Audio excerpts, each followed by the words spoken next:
Nerds and geeks back at it again. We are live and in full effect. The Saturday nights of the legendary Nerdle Roundtable are here. With no fanfare, with no ado, with no waiting around. Anthony has had a very interesting incident happen that I definitely want him to share. Don't bring it up. Before we get into that, a threat was issued. Okay. By Ryan McBain. It was not a threat. It sounded like one. No, it was Ryan's got something for my ass was my no. I didn't say anything like that.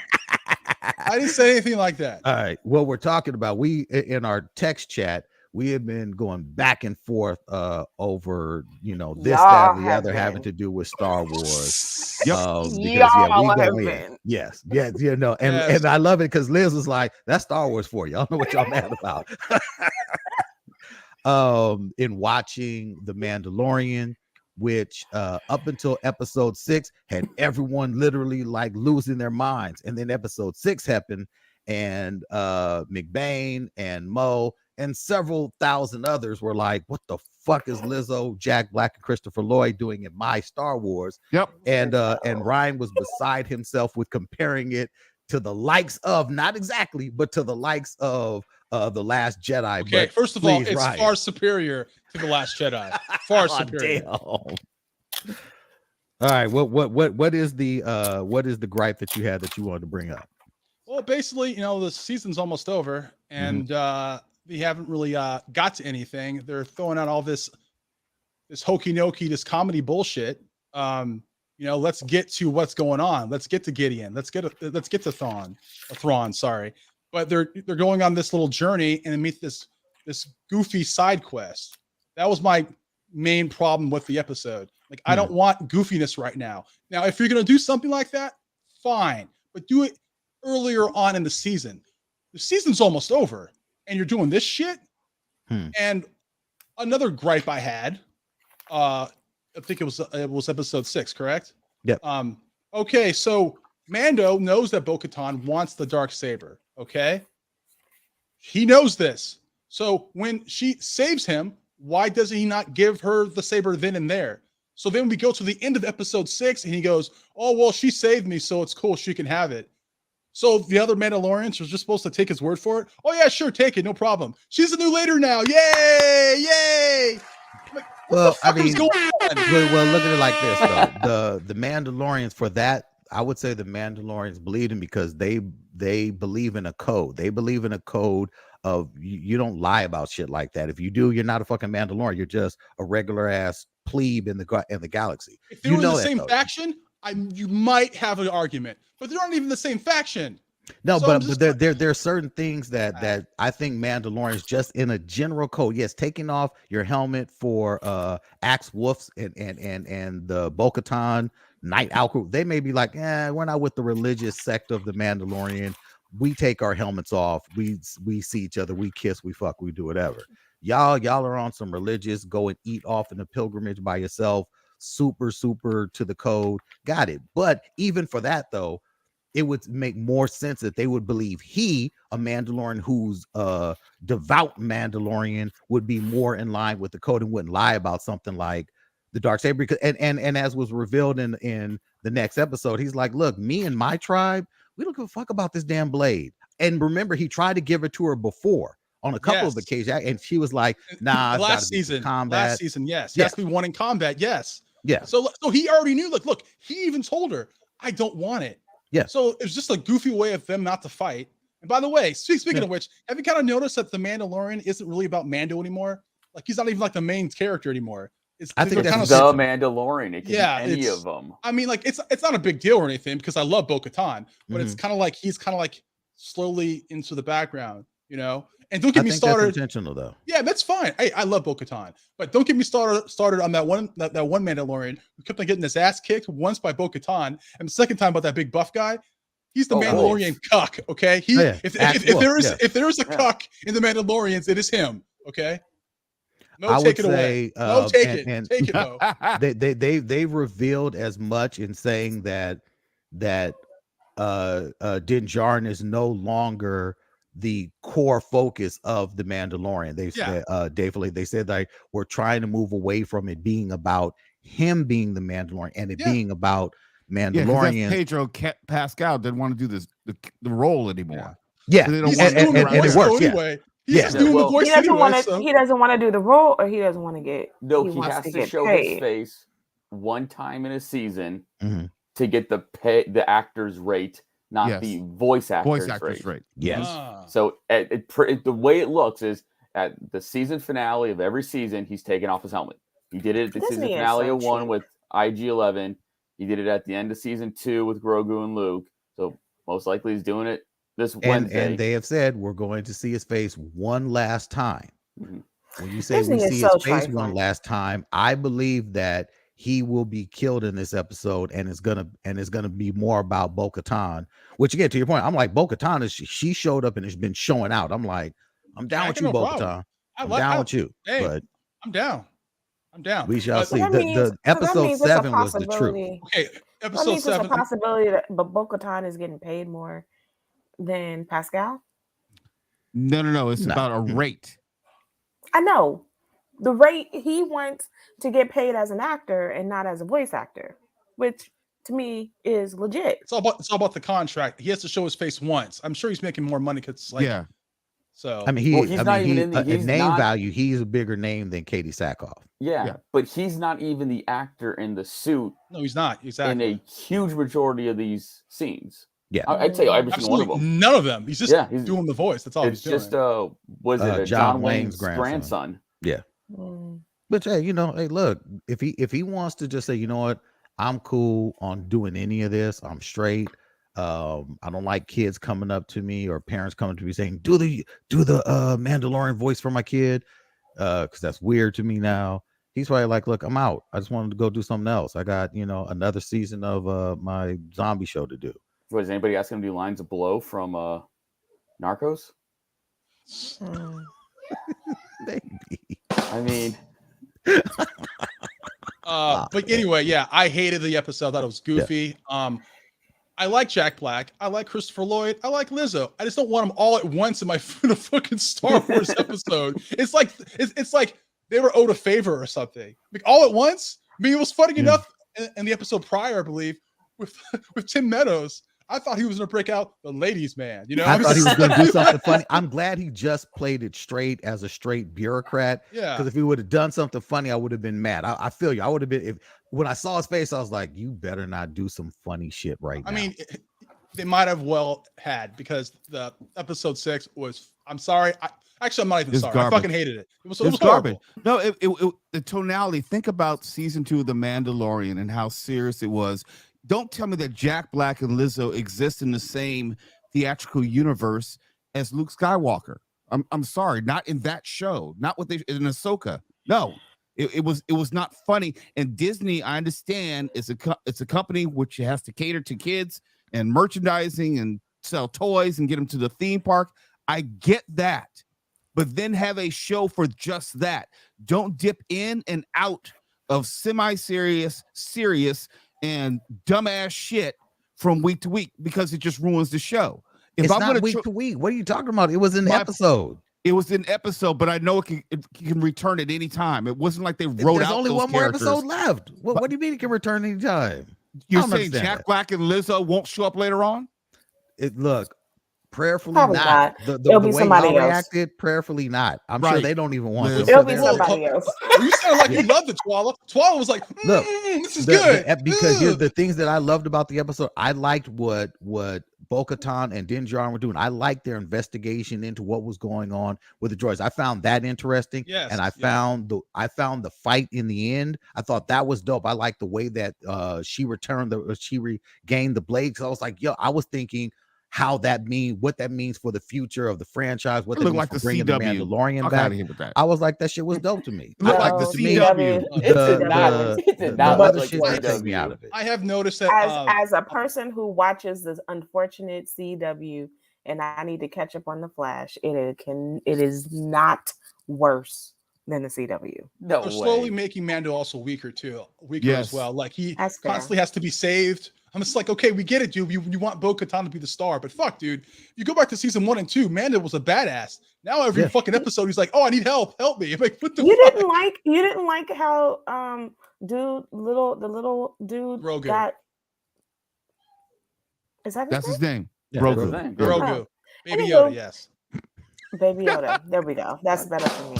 Has a machine now. He has arms, dude, and that I love whole all that. little, That is funny. that whole little bit. No, Episode 7 no. was great. Hey, that shit was Episode funny. 7 is flawless. I can deal with that type of humor. That's funny. No. It sounds like a little 2-year-old. I don't like Because this. that's consistent. Yes. Grogu has acted like a 2-year-old throughout this.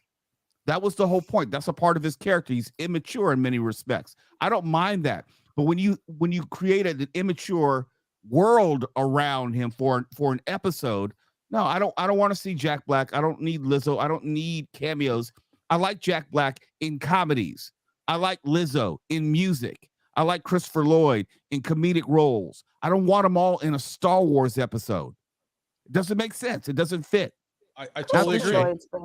Christopher Lloyd's a director too. Oh man, Do you like him? they might as well have brought out Michael J. Fox. Might as well. Fuck it, man. Shit. Bring it all out, right. baby. Okay. All right. Okay.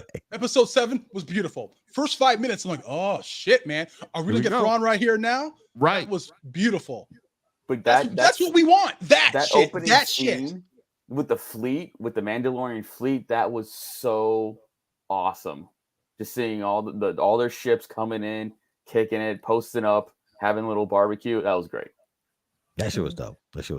Everything about episode 7 is I think the thing that said everyone's like, the McBain and the Mo Kellys of the world were like, okay, all right, we're back. Yes. They look, if it would have been and think about it, if we're talking about any other franchise out there,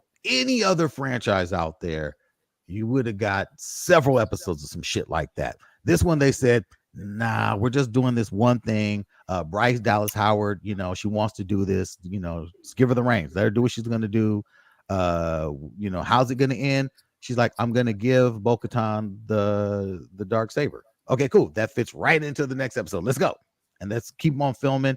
And the next episode, according to both Dave Filoni and Jon Favreau, will be one of the most consequential episodes of any Star Wars series ever done.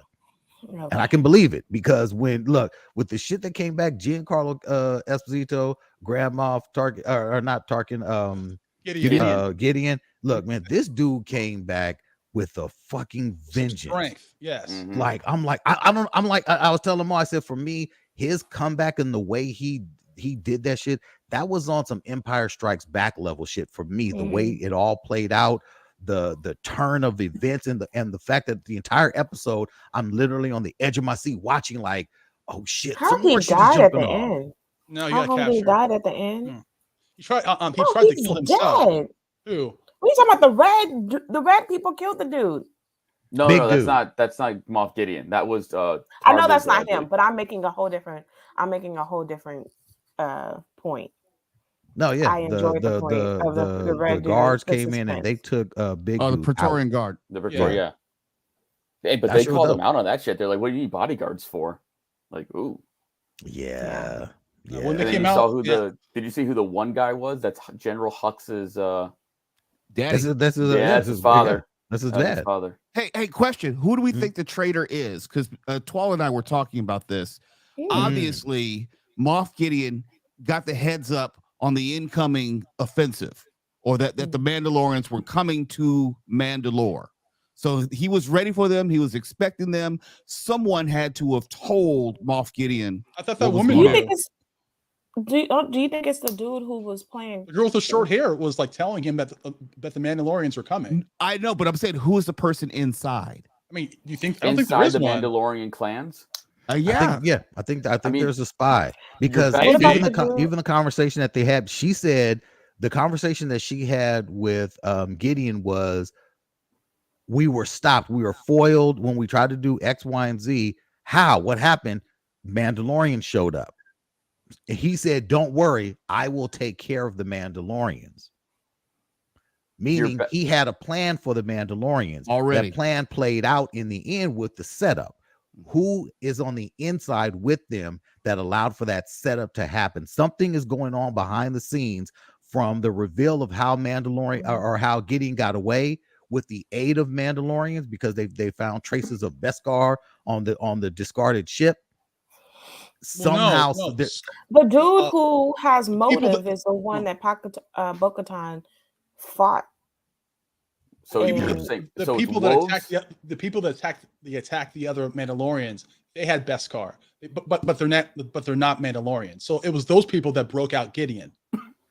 Oh, his new dark troopers. Yeah, his troopers. They did have Beskar, but then I would probably go as far as to say maybe the Armorer. That's what I think it's the Armorer. Because the Beskar Armorer. Hello. Well, the foreshadowing is that when she mentions, I think it's in the Book of Boba Fett episode, that Beskar is only made as a defense, so armor, and never used as a weapon, because Beskar is the only thing that can defeat Beskar armor. So what about the spear? The spear that was Beskar. had?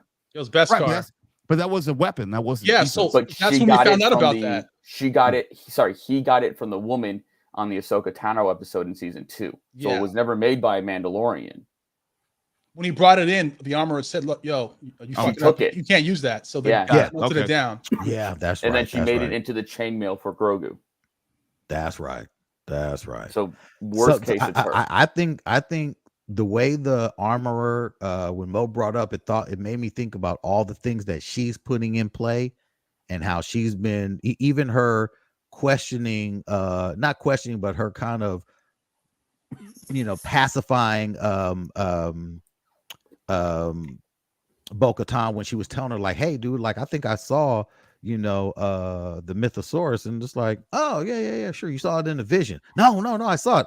Sure thing, girl, I got you, no doubt. Well, and also don't forget that, what is it, her armor is still based off of Night Watch, which followed Darth Maul in ruling Mandalore. That is true. That's true. And they're the Death Watch, and then her clan is the Children of the Watch. So she still may want to have some type of control over Mandalore in that sense. Well, if there's a traitor, go ahead. There's also the rumor that maybe Moff Gideon is actually a Mandalorian himself, and that by him, obtaining the Darksaber, whereas before, he can actually be a legit true ruler of Mandalore. But no one would know him somewhere. Someone would know. I mean, we got to look back at episode 7. We had those 3 dudes hanging out on Mandalore the entire time, from the Night of 1,000 Tears until Wednesday. If there's a traitor, it's either the armorer or that one guy who kept on getting his ass kicked. Those are the only 2 people that I could think of. Because they did, wolves. They did follow wolves after the whole incident on Gideon's ship at the end of season 2. They took the ship, they took the fleet, and they bounced, and they left Bo-Katan. Was it on the moon, just kicking it on her throne, ruling over nothingness? It could be Axe. Could be Axe. He's got that vibe. Look, the fact that this dude is really one of the weakest Mandalorians out there. He keeps running up and keeps getting his ass handed to him. Yeah, it could definitely be him. Some way. So, look, something has to happen that's going to be mind blowing for next episode, for them to be putting everything on it that they are, up to the fact that I believe we will see, not 100%, but I believe we're going to actually see the return of Thrawn. Thrawn. I think we're actually going to see Thrawn. We have to. How do you top season 2's ending? That's the whole point. Yeah. That's Thrawn, the only thing which is Ahsoka, Thrawn, Ezra, maybe. And Ezra. That's not the only way you could top season 2. Yeah, and when you watch the trailer for Ahsoka, Thrawn's in it, so we know he's. Yeah, we know he's in it. We know he's back. There's a couple of leaked images of Skarsgård, seeing his face, and he's very Thrawny. He's very Thrawny. Yeah. He looks like him. They got it right. Yeah, they got it right. The live action is dope. It's the voice actor who does it in Rebels. Was it Mikkelsen? Mads Mikkelsen's older brother. Mads' brother. Yeah. Yeah. Lars. I'm sorry. Lars. Yeah. they got the voice Star actor to Trek. actually do the live action, which is pretty great. That's good. They did the same with Bo-Katan. So I mean, it's like they're kind of like, why get someone else? But Katie Sackhoff had that. And Cad Bane as well. True. Yeah. I mean, let's be clear. Rebels is canon. Every single character, Yes. every single episode. And we've already seen of it. all the live adaptations of them. Yeah. From was that episode 5? Four or five, whichever 4 or one it 5, was. he When was in Zeb it. walked in, that shit was fire. Yeah. And can't sleep on the stuff that's happening in the Bad Batch. The way the Bad Batch ended, That was hard. that shit was hard. Yeah. That they went hard with that one. I was like, yo, y'all killing folks now? Fucking deep ass betrayal. No, that shit was. And the way they summed up and tied up what happened to all the clones, like why we never saw any more clones, the way they talked about basically essentially saying like, yo, man, we fucking purged these fucking clones. And how the stormtrooper, the not the recruitment program, but the clone replacement program. Yeah. Boom. All that that's what shit. you can call it. Yeah. Best thing. The conscripting of stormtroopers is so much. There's so much that they're doing to, and I know when I say her name, Ryan, don't have a heart attack. But what Kathleen Kennedy said that they were trying to do at Star Wars Celebration is their meetings with Kevin Feige allowed them to finally sit down and put together a Star Wars draft to try to start making some inroads in connecting the larger universe instead of telling desperate stories or disparate stories that are just out there and no rhyme or reason. So they basically want to what start they were having supposed to do with the sequel trilogy. Basically, that's what they're doing. Basically, what they should have done. And the way they're retconning, there's a lot of retconning that's been happening in both Bad Batch and especially in Mandalorian. That's like, that's not exactly how that happened, but sure, let's go with it, because it's almost like they're trying to go the back route to making those shit ass sequels make sense. So we'll see. Surprisingly, the most successful film of the year thus far, it seems it's going to be Cocaine Bear, Super Mario. Oh, okay. No, Cocaine Bear. I heard that one's a contender, but Super Mario is. They said it has. So it's the first film this year to have what they're calling a record drop.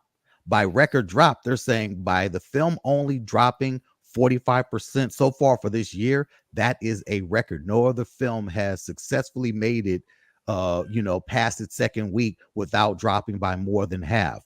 Super Mario is on its way to being one of the biggest films of the year if it keeps tracking the way it does.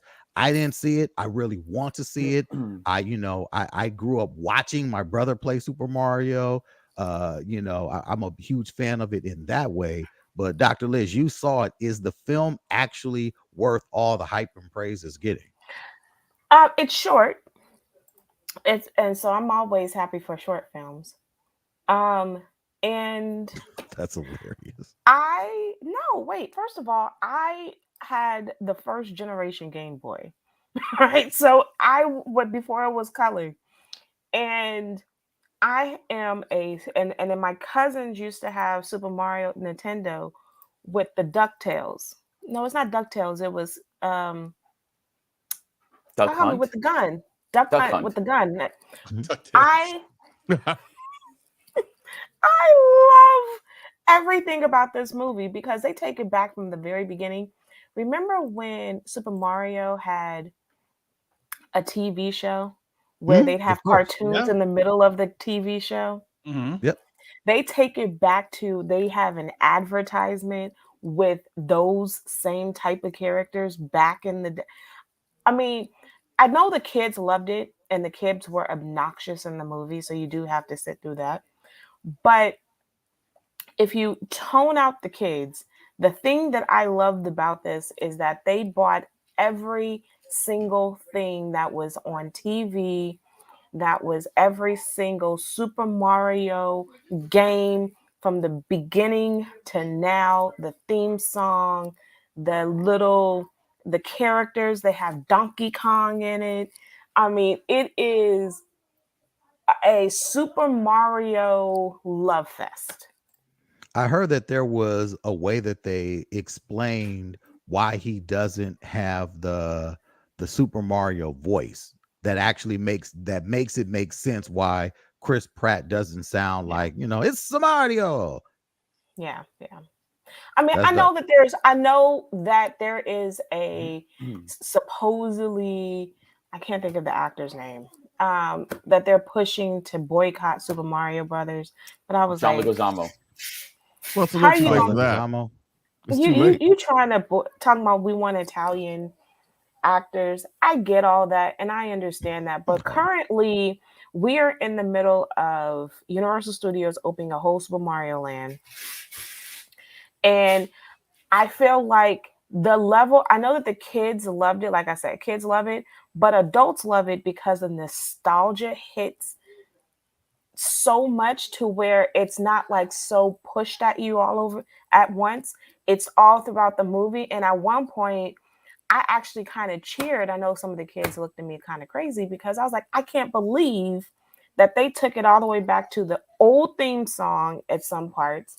They took it all the way back to all of the old characters that would just pop up out of nowhere. And then when they even one of the chases, they threw it back to like, oh, let's find a way to configure Mario Karts. I was like, the way that they've integrated all of the old and the new characters, all the new video games, all the old video games, is just genius. Very dope. Very dope. It's worth it. You I'ma will see, like it Liz. if I'ma you see it. liked Super Mario Brothers. But it's also not fair when it says it was the most successful. It's the only thing over spring break. So John Wick there's was that. Spring Break adjacent. Not for So was kids. Shazam. Not for kids. Okay, yeah, Shazam. Oh, But okay. Shazam came out too For early. kids. But this was Yeah. the only thing that was happening for kids. And it was the only thing that, took place over multiple days. You can see it a bazillion times. Right. Kids were jam-packed during spring break to see it. If I'm not mistaken, I believe the whatchamacalls are actually the pre-sale or whatever the digital sale for Super Mario is already available. I may have to go on and see if I can get that. I wonder how close it It's is worth before I it. get it. But I actually want to see that in theaters. So I actually want to see it in the big screen. I So did see it in I do 3D. plan on seeing that. I did see it in 3D. It is absolutely not worth it. It's a Okay. waste of money. I'll just do IMAX then. But I don't really yeah, do 3D just because I wear glasses, so it's tough for me to put the 3D things over the glasses. But there's I will just nothing do in 3D. the IMAX on that one. Another film that you saw that we did not, that dropped actually Friday, was the only film of note that dropped on Friday, was the Renfield film. How was that? Because that's something I actually do really, really want to see. I'm going to tell you, if you like Cocaine Bear, you're going to like this movie. Oh, okay. I didn't see Cocaine Bear. Wow. I didn't see it. I didn't see the well, Cocaine Bear. But I know Cocaine Bears. I think well, it's on one of the apps now, so I'll watch that. Mo yeah. has confirmed that it's worth the watch. Oh yeah, I haven't totally. seen it yet, but I wanted to see that. Look, I like Nick Cage. I like him in movies. I think Nick Cage Nick is a great Cage actor did for a me. wonderful job in this. I mean, I think that the whole movie was funny in points that were uncomfortable funny. There are some moments where the audience was like, ooh. I will say though, my son, I did take my kids. My Liz, son you just turned be taking your around. kids to the wildest. So you took your kids to a rated R vampire movie? I did. And my son turned around and said, now this is ridiculous. Because there's certain parts of there's one scene where the guy who is the helper Mhm. keeps getting slashed in his stomach. So my son's like, how many times is he going to get slashed in the same spot? So it is Hmm. the whole number one, this is disgusting. And there are moments, I will say that it is over the top in so many different ways of how do you kill. There's a lot of bloodiness, more so than you did in Cocaine Bear. So I'm It's a even more vampire bloody movie, than right? John. I get that, but when I say when I say how they kill is Mhm. much more over the top even than John Wick, like the blood pouring out, like it is bloody in many, many different ways. But I So it's a think that bloody it good was vampire film. absolutely, but I Okay. think that it was hilarious in many, many ways. The self-help group was completely tear worthy. If you loved Cocaine Bear, you would love this movie. Nick Cage is excellent in it. The whole cast is excellent in it. I think it's a worth a watch. Okay. Okay. And it's Didn't see set in that. Louisiana, right? So Louisiana has a horrible reputation of corrupt cops. I mean, all places And really, vampires. but Louisiana has a very good. Yes, I've watched True Blood. Mhm. Yeah. Yes. So it's very, very good. So And Air. You saw Air as well. okay. First of all, the problem Air has been getting mixed reviews, and they've been trashing Hmm. Air. Trashing A Air. lot of a lot of people have been trashing a lot of people have been trashing Air, critics. The problem that I have with the people who trash it is, when were you born? Like, because this is really a movie for people who know something about basketball. If you don't know anything about 90s and 80s basketball, this is not the movie for you.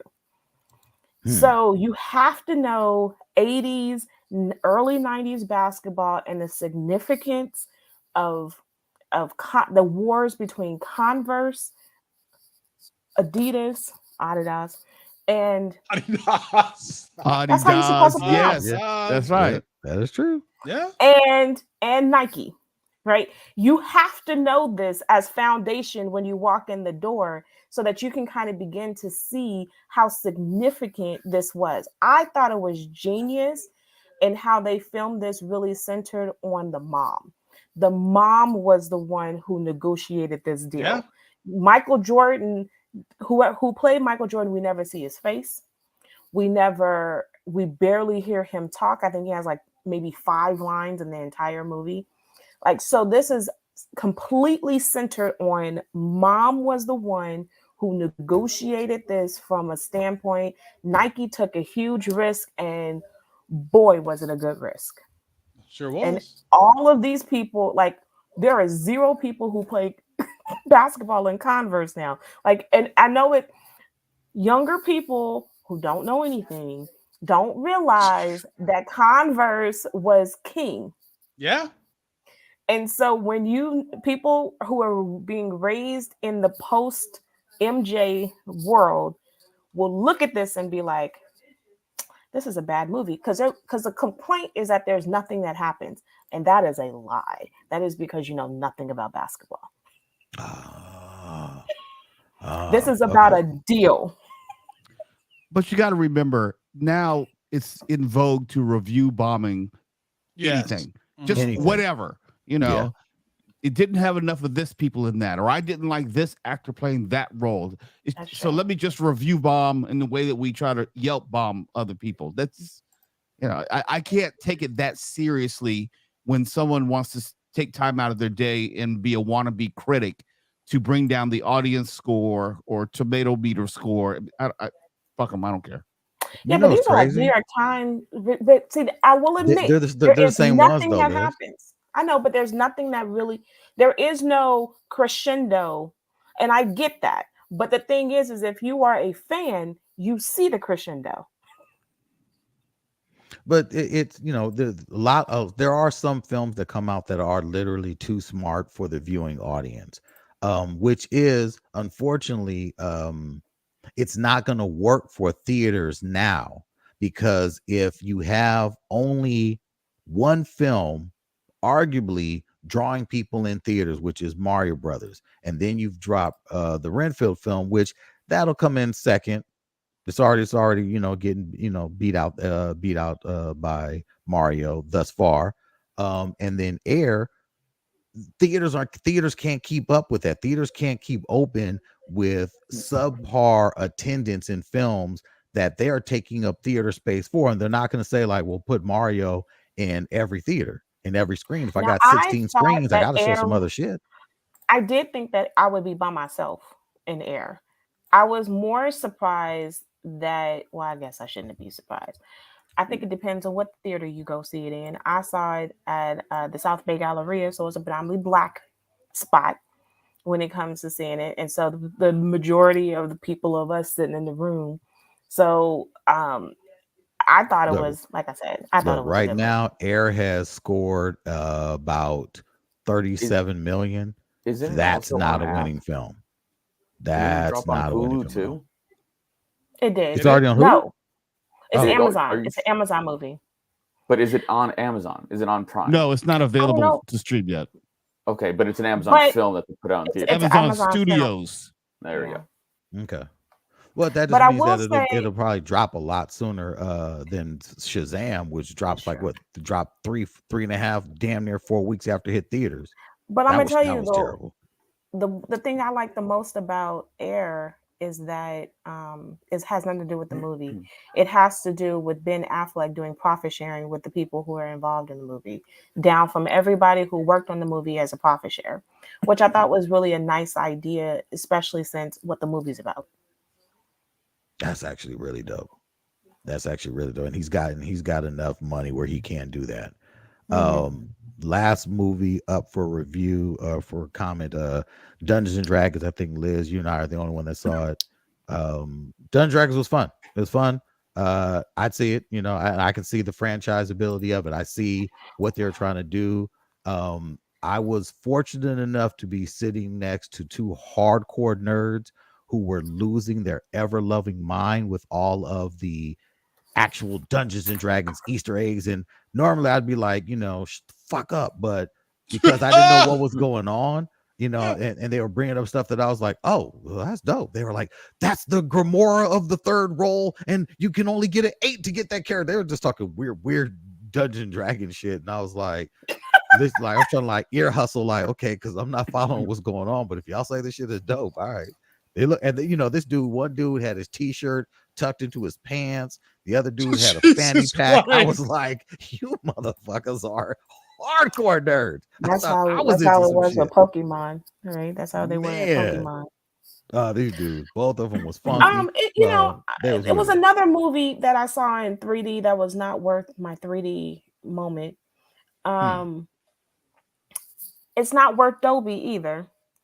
I was kind of surprised at how I thought it was okay. I thought it was cool. I thought it was a lot better than what I thought it was going to be. I thought it was going to be a waste of my space and time and energy.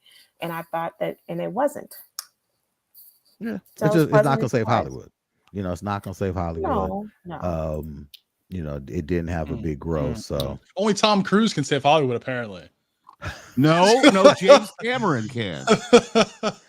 James Cameron, then lying ass when they go to those foreign markets to collect all the money on them tickets, and they say, right. "What are you talking about? We never showed it. It's gonna be bad." You know what I'm saying? I'm like, dude. If I could interject one movie, I saw 65 last night. What is that? Adam Driver. Do not, under any circumstances, ever. Watch that movie. The dinosaur movie. Yes, not drunk, not high, not sleepy. Do not watch that. It is so fucking bad. It is After Earth is 3 times as good as that. Wow. Okay, I have a question for you. I have a question for you. Mo, I have a question for you. Do you remember do you remember the show that used to come on? I think it was in the late 70s with Gumby. And it was Gumby, and it was another show where the kids walked into the cave. It was Land of the Lost. Land of the Lost. Isn't this a modern version of Land of the Lost? Pretty much. For people who don't know, it's the idea they take off in space and something happens and they crash land on a foreign, another world, and it turns out to be Earth, but it's never explicitly said that it's Earth. And I'm not really spoiling it, but they land like 24 hours before the big rock asteroid hits and wipes out the dinosaurs. So their whole job is to get off Earth before the asteroid hits. But it's never known to them that they're actually on Earth. They have this advanced technology, but at no point is Adam Driver or the female character who's reminiscent of his dead daughter aware that they're actually on Earth in like the Cretaceous period or whatever. So they have to get to their escape pod, which is crashed on the other side of California or something, wherever they are. They get to it and they take off just in time, right before the asteroid destroys 70% of life on Earth and kills all the dinosaurs, and that's where it ends. There's a question in chat, by the way. about someone wants to know, Mr. Mo Mokelly, is not going to see that. I can tell you, Robert from LA, What Mo is that? not going to see Suzumi. That's a anime film. The trailer, they showed the trailer for Suzumi when I saw John Wick, and it looks very. If you're into anime, yeah, that looks dope. But Mo has yet to break into anime. What are you trying to say? You trying to make a value judgment? I'm not making a value judgment. I'm just say? trying to tell Robert from LA that you probably will not be seeing Suzumi. There's some good anime out there. I was a big fan of Ghost in the Shell and Speed Racer. So fuck. This is not Ghost in the Shell or Speed Racer. I'm just telling you, Mo. You look at this trailer and you will say, "Nah, I'm not gonna see that shit." I'm just saying. I'm just saying. I'm gonna just say that when I saw that preview for 65, I was just like, huh. It is. It had potential. There's Really? enough action. How? No. It had potential because the story was interesting, the idea of the story, but they didn't explore anything that could have been. Explain what planet they're from, or no? Oh. Well, it was the suit from Earth. Yeah. It's just from a future. That's all. How long was Now, the film? Like how many minutes of horror? I think it's like 90 minutes. It wasn't that long. It's a short movie. Robert from LA, real quick. I probably will see it. I usually spend my Saturday nights watching anime. And when I saw the trailer, it looks phenomenal. It looks like a phenomenal, really engrossing story. So I do want to check it out. So if I do check it out, I will bring it to the table. But I'm sorry, I just wanted to make sure Robert from LA, because he really wants to know what we think on this one. So we'll check it out because I'm into that shit. I don't know if there's. I think we got Guardians next week, or is that the week after? That's the week after. It's Cinco de Mayo. Oh, Cinco de Mayo. Okay. So I already got my tickets for that. And I don't know really. I know there's I think a Transformers that might be this summer, right? The Beast thing is this summer. What else we got? I'm trying to think if there's anything.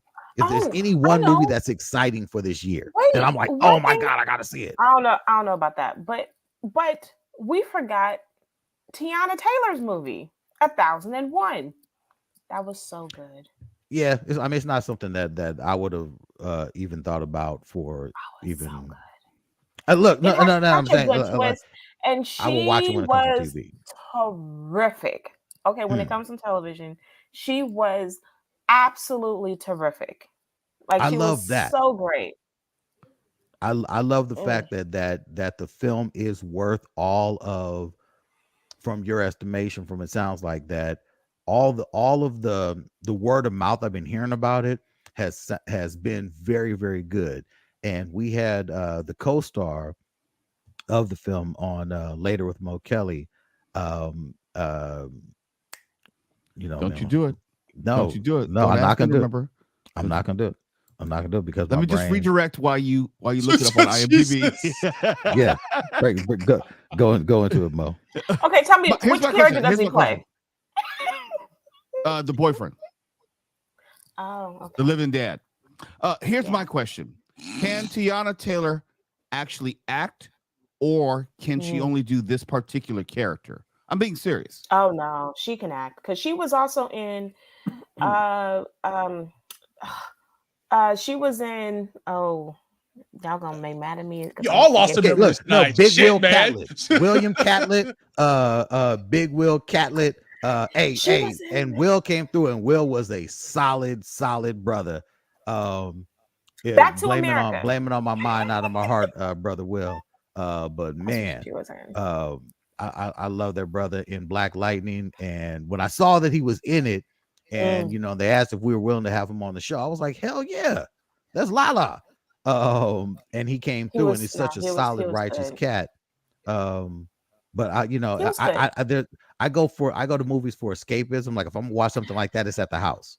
Right. Let me tell you, the thing that I love the most, it has nothing to even do with the acting. They made this movie look like an 80s movie in New York. I was just 80s and early Gritty, 90s. Like grimy. the way that they filmed it was so terrific that I was just like, oh my gosh. And they went through that they were able to tell you time by the mayor. So they went through and kind of gave you time pieces by the mayor, but you automatically knew when this was because of the look. They definitely made it look gritty. It looked like Good Times. Like the grittiness of that, the same movies, the same, not just Good Time, but all of those Yeah. movies in that time era of that 80s and 90s, early 90s nostalgia. Look, it was perfect. It was so perfect. You would have thought they shot this movie then. I love that. I look. I'm happy that film is as good as advertised.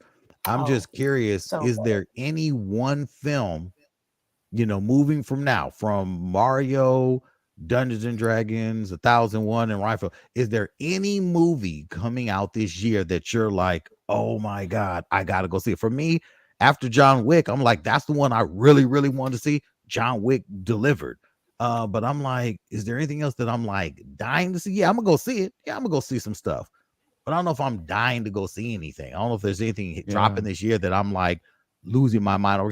I really want to see the Marvels. I'm down with Dial of Destiny. I love the concept of all those, but it's not like 2-3 years ago when something was but about to drop and I was like, you don't I cannot you're not fucking happy wait. you're not waiting to see Fast and Furious?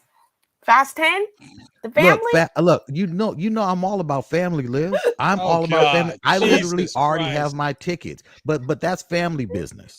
Okay, that's family Okay, business. yes. I'm already in there. I don't care if they hit 88 gigawatts or whatever and go back in time to when Dom was a little kid and try to save 1.21 him. gigawatts. Look, 88 miles an hour. I don't care. I will go and see it. If they say, you know what, the only way we can save the family is to go back in time, I'm with it.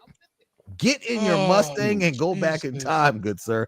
I don't care. I like the Fast and Furious films. It is some of the best popcorn, satisfying film that has ever been released. Those shits are just good to watch on the big screen. Well, it's doing I'm something gonna right because tell it you makes money. So I'm gonna tell you the one thing, the show that I think is gonna be completely underrated that I think is gonna possibly blow up is Polite Society. I The who think name? that's What? gonna be the dark horse. Polite Society. It is this new film that's going to be it's an mostly all Indian cast. And it is kind of like this The women super, with the martial arts. yes, I think it's Yes. going to blow up. Okay. Okay. I saw the trailer for that, and with the success of the other one, the Oscar contender that had the Naratu song in it.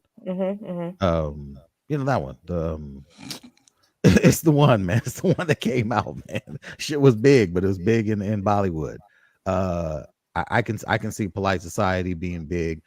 There's a trailer that they showed when I saw John Wick. That was actually, I believe, from the same creators of John Wick. And it's called like Sue's or something like that. Not the same one that we just talking about, the anime, but it's about this dude who's basically like an ex-German soldier, and he's like, or Oh ex-soldier, yeah, and yeah, he's off on his own, and he finds some gold, and Nazis come upon yeah. him as he's trying to Yes. get his gold away, and Mm-hmm. and the way he just kills these folks in this trailer and the murder that they show throughout the I rest of can't the trailer, wait. I'm like, I'm in there for that one. I just can't remember the name of it. I no know one which can one you're remember anything talking tonight, about. apparently. I know, fucking gotcha, man. Yo. Hey, Ryan, man, these are It's some long ass weeks, man. Sisu, Sisu, yes, SISU. yes, that's I going to think be that the truth. Yes. I think that the Little Mermaid is not probably, you know how I feel about these movies, that Yeah, I think it's going to be very disappointing. But I don't doubt I'm that. there for it. I don't doubt that. Look, and here's the thing: my kids are at that age now, Liz, where they're, I got a teen and a teen in about 3 weeks, and I thought for sure she was going to be like, "Oh, Daddy, we got to go see the Little Mermaid," but she's at that age now where she's like, "It's probably not going to be good because the live action's never good, and I don't know if I really want to see it." It's like teenagers that get to that point where they don't like anything anymore. Stuff that they used to love, everything is now whack. Everything is whack. Well, If it's not a horror movie. Now, if I this think was like that a real one and she dies and A there's Little murder, Mermaid horror movie? Should I? yeah. That'd Like, be oh, bad. Daddy, That'd be can we go gangster. see the Killer Mermaid? She'd be down with that. yeah, but Killer Mermaid, I this is Ariel actually versus the think, Kraken. Yeah. wow, I think that the unfortunately though, here's the thing: Little Mermaid is the number one biggest selling thing when it comes to the princesses in Disney, which is amazing because I would have never guessed it when it comes to merchandising and everything else. So I think this is going to be, I think it's going to be a flop. Yeah. Yeah. I mean, look, Even if it's I don't good, want to I still hate on think it, it's going to be a flop. yeah. I don't know if there's much to save that, but outside of what's happening on the big screen, what you watching on the small screen, Mo? On season 3 of Succession, I'm binging that, trying to catch up to the present season, and that's been it. I'm going to start Jury Duty tonight, Amazon Freebie series about this one guy, kind of Truman Show style, where he is brought into a fake case. He thinks he's being filmed for a documentary about a jury when he is the only person who's not an actor, and so I'm going to check that out this week. That sounds good. Very dope. Very, very dope. What you watching, Liz? On Amazon Or I Apple. don't know. Apple TV or Apple TV. But I will say one more thing: George Foreman's movie. What we think about George Foreman's movie coming out? That movie look, man. Okay. I don't I like want the this to soundtrack, film. but I mean, I don't want this to film. So, you let me know what you think about it, Liz. You let me know when you go see it. You let me know what you think. You send a text because I don't even know. I like went his to grill, college. but I mean, I went to college with two of his kids, Georgette and George. Don't ask me which number.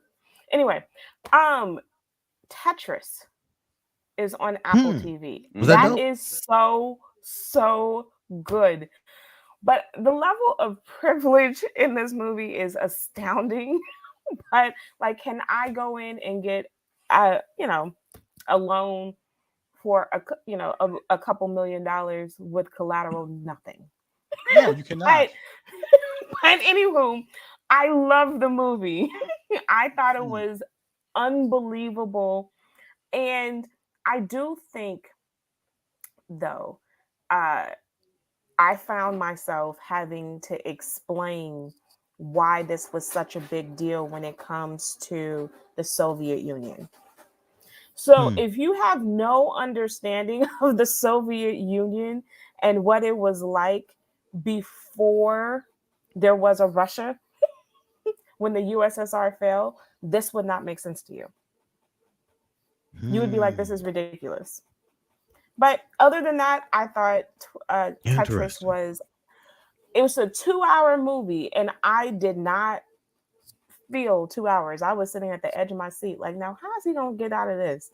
It was a good movie. I highly recommend it, based on a true story. Okay. I know Tetris. I know we had one of the folks from the Tetris Murders on the program. I'm not even gonna try to remember that's just his name. Please don't try to remember. No. Yeah, I'm not doing because I can't. I'm telling you, it's been a long ass week, man. My days are 6 a.m. to midnight. How about the star of daily. the show? How about the star of the Tetris movie never played Tetris? And I was like, how is that possible? Like, who has never played Tetris before? But it's called acting, so yeah. I know that, but I'm just saying, like, how can you never play Tetris? Yeah, it happens. Tetris is popular. Yeah, It is to a point. Well, what you watching, McBay? Well, so like my computer was out for like 10 days, a week, whatever. So I was able to catch up on some shows. I've watched The Bad Batch. Love that. Right. I saw Tales of the Jedi, which was fucking great. They recon some things, which was fine because they made more sense. Mhm. I finally finished Andor because I stopped after the first 3 episodes because it's fucking trash. But once he gets off the planet, I was like, "Oh shit, what's going on here?" That shit was man. It was fucking great, and like, it's so easy to say the Empire's bad in the original trilogy because yeah, we get it. They're going around there and they're blowing up planets. That's easy villain to say. Planets. Yeah, this guy's blowing planets. Planet. Well, no, they also Alderaan, also the planet, and also in Rogue One. So they destroyed at least 2 planets. Anyway, no, they didn't destroy. They did Scarif. in Rogue One. No, they didn't destroy Scarif. In Rogue One, that's how what's his face died. they blew up. They lasered the base, but not the whole planet. The base, but not the planet. Exactly. Okay, whatever. To your point, yes. Semantics. When you blow up a whole planet, yeah. yes. Yeah. First, You you know planet? the Empire is horrible. Base. It's easy Planet. to yeah. Base. And, Planet. and to be fair, they try to blow up 2 planets. Okay, but anyway, the point I'm trying to make is Give you easy that to one, say they that did. they're fucking evil. Okay, Andor I love so much because it gets down to the street level, the nitty gritty of like how evil and how just sinister the Empire is. Now people just for fucking fed up, and that speech to Mother Gibbs on the final episode had me hyped. I was like, dude, she might as well said the Empire can get fucked. It's just like it was great. Yeah. I loved it. So I did some catching up. That's what I was doing. Did you ever finish The Expanse? Of course you did. Just move on. My audio's out. What was that? Hello? Okay. All right. What? Anthony. He did not cite it for Anthony, but before we get to what you're watching, please regale us with the story of your Easter ear. I'll be back. I can't. Mo's gotta go. So listen, Oh, no. all I gotta say is when you have earrings on and it's early in the morning, you go to get in your car, make sure earrings don't catch on your door, and make sure you don't go all the way down into the seat with your earring hung up on the door. Yeah. So that ripped. That was a straight. How? I just said it. Earring caught on I the know, door. but I've worn earrings my whole entire life. Like that has never happened to me. You're tired, Liz. It was the doctor said it was a fillet of just right across. Oh shit! The ear. A fillet. A fillet. Oh, how many stitches? 4. Oh man, blood everywhere. Oh yeah, I would imagine. Yeah, that probably you know what, messed oddly up your enough- Easter outfit. Oddly enough, it did not hurt. Didn't That is hurt. weird. It was weird. Like I got the earring over here. Like it's like it like Does it have a piece of ear attached to it? no. It went from like just a straight like boom to like almost like straight out. It was So wait a second. Do you wear it was a hoop?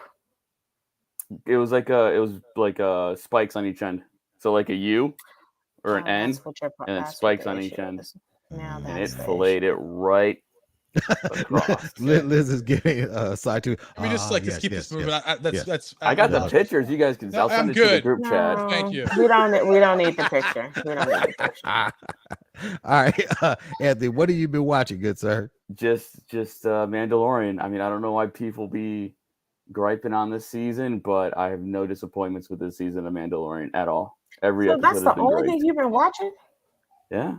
Hey, Liz, seriously, for me, the only thing I've really been able to watch is the Mandalorian, and when I can, the Bad Batch. I mean, Saturday nights, I dedicate to anime. Tonight I got oh no. You know what? Tonight, me and myself, we're gonna keep catch up on the newest episodes of Moon Girl and Devil Dinosaur.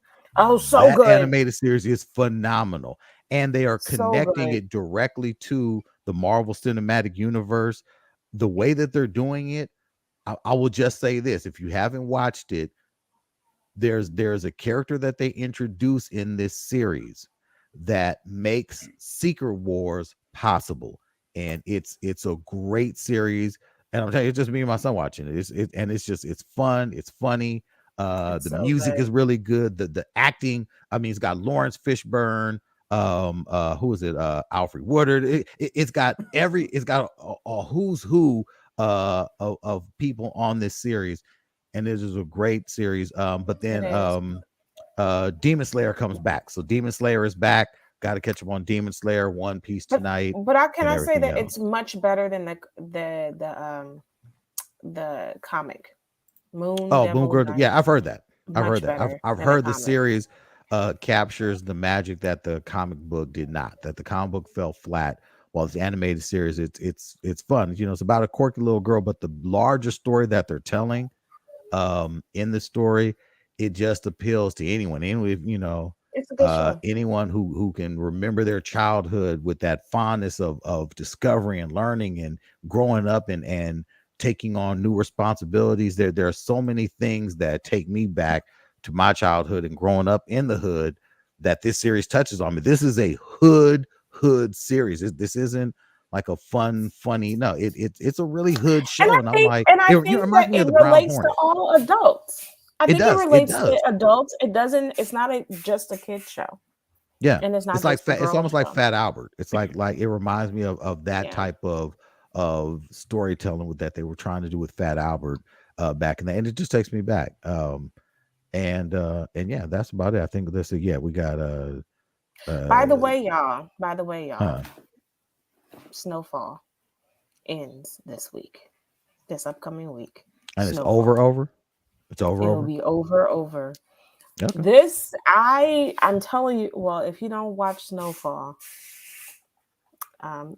if none of you watch Snowfall, I am saying that there's some seasons that has been a little shaky, but this one is they are I'm curious to see if they're going to be able to wrap this up in such a short, in 45 minutes or so. But I hope it's longer.